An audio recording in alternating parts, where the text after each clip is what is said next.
विधान परिषदेसाठी काँग्रेस आपला उमेदवार देणार असं हर्षवर्धन सपकाळ यांनी म्हटलेलं आहे। विधान परिषदेसाठी जर उद्धव ठाकरे उमेदवार असते तर काँग्रेसचा उमेदवार दिला नसता। मात्र अंबादास दानवे यांचं नाव ठाकरेंकडून जाहीर करण्यात आलेलं आहे। त्यानंतर आता विधान परिषदेसाठी काँग्रेस उमेदवार देणार असं हर्षवर्धन सपकाळ यांनी म्हटलेलं आहे।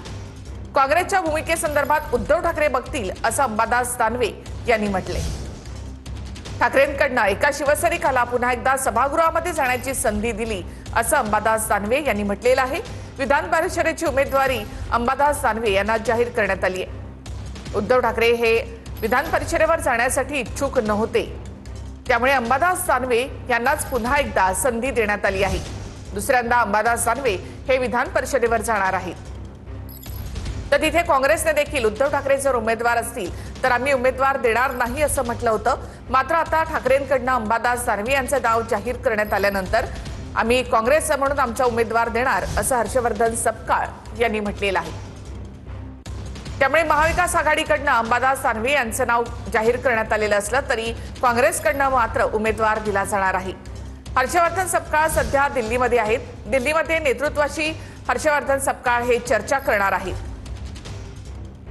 विधान परिषद उमेदवारी अर्ज भरण्याचा उद्याचा दिवस आहे आणि उद्या अंबादास दानवे आपला विधान परिषदेसाठी उमेदवारी अर्ज भरतील।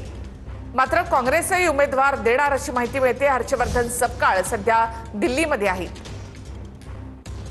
पक्ष नेतृत्वाशी चर्चा करून सपकाळ उमेदवार देणार,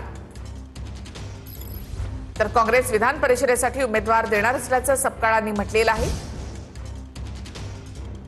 अंबादास दानवे यांना विधान परिषदेसाठी उमेदवारी जाहीर करण्यात आली आहे। याआधी विधान परिषदेवर उद्धव ठाकरे गेले होते, मात्र पुन्हा एकदा विधान परिषदेवर जाण्यास उद्धव ठाकरे यांनी नकार दिला। त्यामुळे कट्टर शिवसैनिक असलेल्या अंबादास दानवे यांना ही पुन्हा एकदा संधी देण्यात आली आहे। तसेही अंबादास दानवे विधान परिषदेमध्ये विरोधी पक्षनेते होते। अधिक माहिती आपण घेऊयात आमचे प्रतिनिधी प्रमोद जगताप यांच्याकडून। प्रमोद, हर्षवर्धन सपकाळ दिल्लीमध्ये आहेत। विधान परिषदेसाठी काँग्रेस उमेदवार देणार असं सपकाळ म्हणाले, काय चर्चा एकूण दिल्लीमध्ये? अगदी बरोबर आहे निखिला, कारण ज्या पद्धतीनं महाविकास आघाडीकडून जर उद्धव ठाकरे उमेदवार असतील तर काँग्रेसकडनं उमेदवार दिला जाणार नाही हे त्यांनी स्पष्ट केलेलं होतं। मात्र आता शिवसेनेकडनं उद्धव ठाकरे यांच्याऐवजी अंबादास दानवे यांना उमेदवारी जाहीर केल्यानं काँग्रेस नाराज असल्याचं आपल्याला चित्र बघायला मिळते आणि त्याच अनुषंगानं हर्षवर्धन सपकाळ जे राज्याचे प्रदेशाध्यक्ष आहेत काँग्रेसचे, त्यांनी पक्षाच्या श्रेष्ठींची भेट घेतलेली आहे आणि त्यांची भेट घेऊन या अनुषंगानं पक्षाची भूमिका त्यांनी स्पष्टपणे मांडलेली आहे की काँग्रेसला आपला उमेदवार दिला पाहिजे, कारण काँग्रेसचा देखील महाराष्ट्रामध्ये आकडा चांगला आहे, त्यामुळे काँग्रेसने उमेदवार दिला पाहिजे अशी भूमिका त्यांनी मांडलेली आहे। ही माहिती मिळते निखिला, त्या माहितीनुसार आज सायंकाळपर्यंत काँग्रेस पक्षाकडनं आपला अधिकृत उमेदवार जो आहे तो जाहीर केला जाऊ शकतो। त्यामुळे एक प्रकारे महाविकास आघाडीमध्ये बिघाडी झालेली आहे या निमित्तानं असं म्हणायला एक प्रकारे चान्स आहे। त्यामुळे काँग्रेसकडनं आता कुणाच्या नावाला पसंती दिली जाते, कोणाचं नाव जाहीर केलं जातं हे बघणं देखील महत्वाचं असणार आहे। पण विधान परिषदेच्या निमित्तानं महाविकास आघाडीमध्ये बिघाडी झाल्याचं चित्र सध्या तरी आपल्याला बघायला मिळत आहे। नक्कीच प्रमोद, आणि यामध्ये राज्यसभेवर ज्यावेळेला ठाकरेंची जागा गेली त्यावेळेला मग काँग्रेसनं विधान परिषदेवर आपला उमेदवार देणार असं जाहीर केलेलं होतं। मात्र जर उद्धव ठाकरे उमेदवार असतील तर आम्ही उमेदवार देणार नाही असं काँग्रेसही स्पष्ट केलं होतं। आता अंबादास दानवे यांचं नाव जाहीर केल्यानंतर कदाचित उद्धव ठाकरे आणि सपकाळ यांच्यामध्ये काही चर्चा झाली होती का? कारण काही दिवसांपूर्वी सपकाळ हे स्वतः मातोश्रीवर उद्धव ठाकरे यांच्या भेटीसाठी गेले होते। अगदी, कारण 2 दिवसापूर्वी ज्यावेळेस हर्षवर्धन सपकाळ यांनी मातोश्रीवरती जाऊन उद्धव ठाकरे यांची भेट घेतलेली होती तेव्हाही त्यांनी हीच भूमिका मांडलेली होती की उद्धव ठाकरे हे महाविकास आघाडीचा प्रमुख चेहरा आहे, त्यामुळे त्यांनी विधान परिषदेमध्ये आणि खास करून विधान भवनामध्ये असणं गरजेचं आहे, म्हणून त्यांनी उमेदवारी घ्यावी अशा पद्धतीची विनंती काही दिवसांपूर्वी हर्षवर्धन सपकाळ यांनी उद्धव ठाकरे यांना देखील केलेली होती।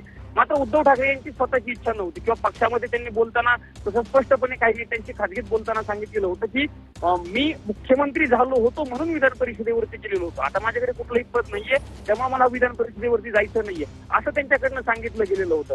महाविकास आघाडीमधील इतर घटक पक्ष होते, म्हणजे निखिला जर आपण सांगायला गेलं तर सुप्रिया सुळे असतील किंवा हर्षवर्धन सपकाळ असतील किंवा इतर जे नेते, संजय राऊतांचा देखील तोच आग्रह असल्याचं आपल्याला बघायला मिळत होतं। त्यांनी उद्धव ठाकरे यांची मनधरणी करण्याचा प्रयत्न केलेला होता, मात्र या मनधरणीला कुठंतरी यश आलेलं नाहीये आणि या परिस्थितीमध्ये जागा आपल्याच ताब्यामध्ये राहिली पाहिजे या शिवसेनेचा प्रयत्न सध्या दिसतोय। पण निखिला, हे वारंवार आपण सांगितलं पाहिजे की एक जागा महाविकास आघाडीची निवडून येऊ शकते, त्या अनुषंगाने महाविकास आघाडीकडे मतांचा कोटा आहे, मात्र फक्त शिवसेनेच्या मतांवरती उमेदवार निवडून येईल का हेही बघणं महत्वाचं असणार. त्यामुळे काँग्रेसची मनधरणी करणं हा सध्या शिवसेनेच्या पुढे सगळ्यात महत्वाचा नक्कीच प्रश्न आहे. प्रमोद, आणि फक्त काँग्रेसचाच प्रश्न नाही तर तिथे एकनाथ शिंदे यांची शिवसेना देखील आणखी एक उमेदवार देण्याच्या तयारीत आहे. म्हणजे उद्धव ठाकरे असते तर कदाचित ही सगळी निवडणूक बिनविरोधात झाली असती.